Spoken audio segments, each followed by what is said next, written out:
Numa mensagem ao Supremo Tribunal Federal, o presidente do Senado, Rodrigo Pacheco, disse que o julgamento que pode descriminalizar o porte de maconha para o uso pessoal é uma invasão de competência do Congresso Nacional.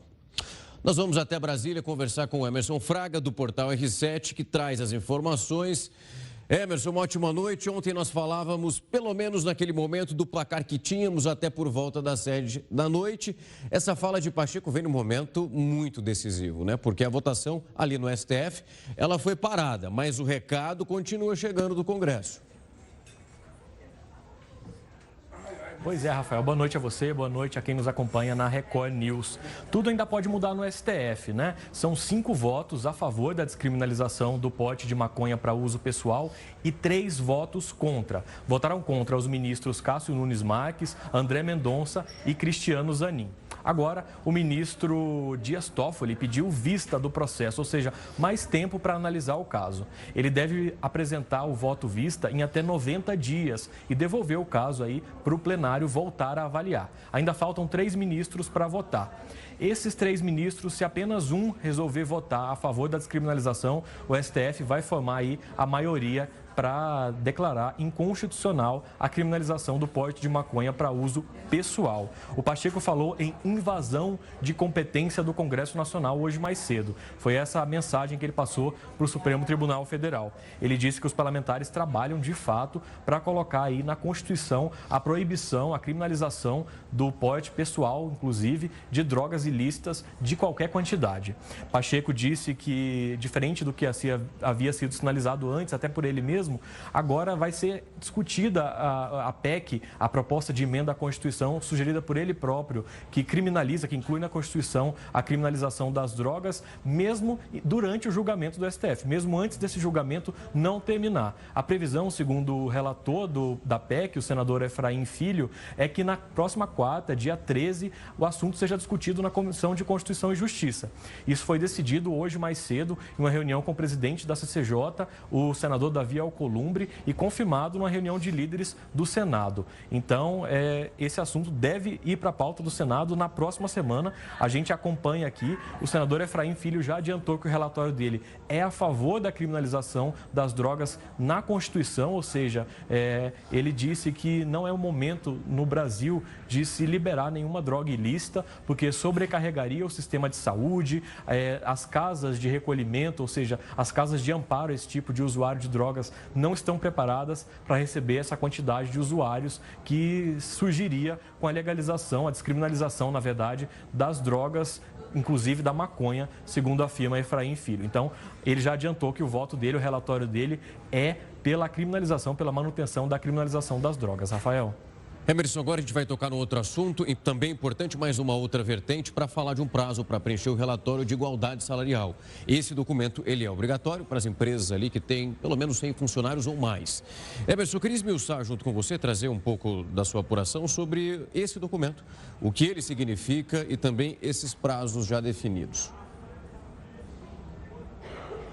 Rafael, o prazo termina amanhã. Então, as empresas, como você disse, que tem mais de 100 funcionários, devem preencher lá no site do Emprega Brasil, do Ministério do Trabalho e Emprego, essas informações. O que é esse formulário? É para, em suma, em resumo, para dizer se há diferença salarial entre homens e mulheres e qual a política salarial de cada empresa. Esses dados vão ser enviados para análise do Ministério do Trabalho e Emprego, que vai averiguar aí se está sendo cumprida a lei e a Constituição, que determinam que não pode haver discrepância salarial entre homens e mulheres no mesmo cargo e que exerçam as mesmas funções. A cada semestre, essas empresas devem atualizar os dados de renda dos homens e das mulheres que trabalham nessas companhias pelo e-social. O formulário exige que sejam informados os critérios ainda adotados para a empresa para estipular essa remuneração e ainda para promover a inserção das mulheres no mercado de trabalho e a promoção das mulheres na carreira. Caso a empresa não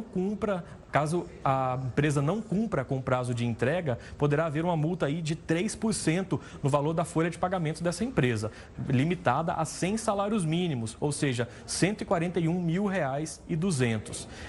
Podem ser aplicadas ainda multa em casos de descumprimento descumprimento da própria legislação. Se a empresa declarar, por exemplo, e o Ministério Público, o Ministério do Trabalho, constatar que há uma discrepância salarial e aí que não é justificável entre homens e mulheres, ela pode aplicar uma multa adicional a essa empresa. É vedado pela lei, pela Constituição, como eu disse, essa aplicação de salários diferentes. Ou seja, se a pessoa exerce determinada função, seja ela homem ou mulher, deve receber o mesmo salário.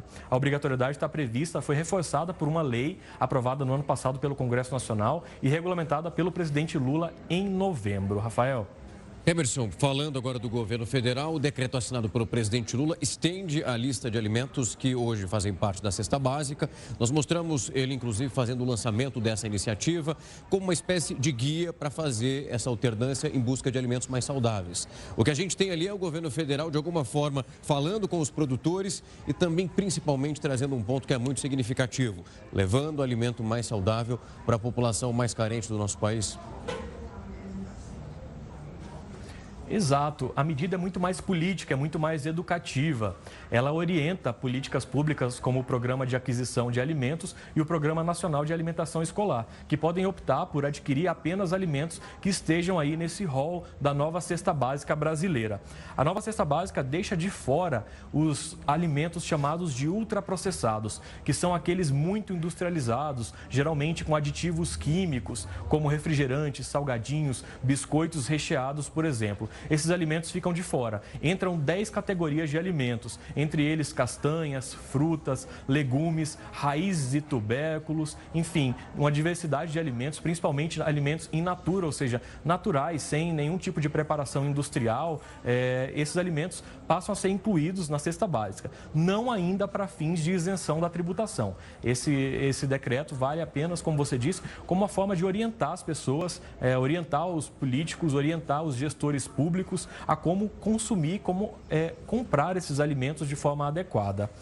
A nova cesta tem 10 grupos de alimentos, como eu disse. Esses 10 grupos mantêm-se arroz, feijão, carne, como já havia, e acrescenta-se esses outros grupos. Hoje o Ministério, inclusive, publicou uma lista de alimentos exemplificativos que podem ser incluídos na cesta básica, nessa nova cesta básica, e há diversos alimentos adaptados aí às realidades regionais, castanhas regionais, por exemplo, Se fala em castanha ou nozes, logo se pensa em um alimento de um preço mais alto, mas não, o Ministério exemplificou que, olha, a castanha regional, aqui do Cerrado a gente tem a castanha de Baru, por exemplo, é uma castanha mais barata. E o Ministério divulgou uma lista extensa aí de exemplos para esses alimentos serem comprados. A intenção é orientar a construção de políticas públicas a partir de agora. Mais informações sobre esse assunto você confere lá no r7.com/Brasília e aqui na Record News. Rafael. Estaremos acompanhando, Emerson. Bom trabalho. Se tiver qualquer novidade, é só acionar que estamos aqui de prontidão. Até mais. Tchau, tchau. Boa noite.